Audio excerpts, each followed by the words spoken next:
سلام دوستان، روزتون بخیر. ماریای عزیز 4 سال پیش برای عمل اومدن پیش ما. بینیشون یه مقدار قوز و افتادگی داشت، به خاطر شغلشون دوست داشتن بینیشون طبیعی عمل بشه و در این حال زیبا.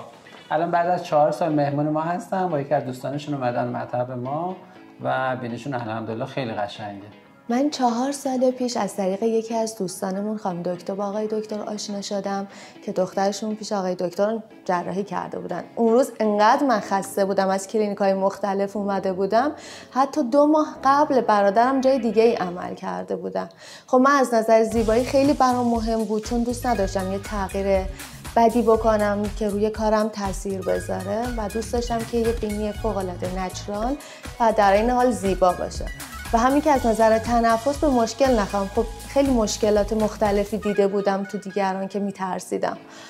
دیگه خدا رو شکر و خوشبختانه من با آقای دکتر آشنا شدم و اومدم بینیمون همینجا عمل کردم و خیلی راضیم. نه از نظر تنفسی مشکل دارم، از هیچ نظری مشکلی ندارم و اینکه هم از نظر زیبایی واقعا راضی هستم. دستشون درد نکنه، واقعا دکتر بهترینن، یعنی پرفکت.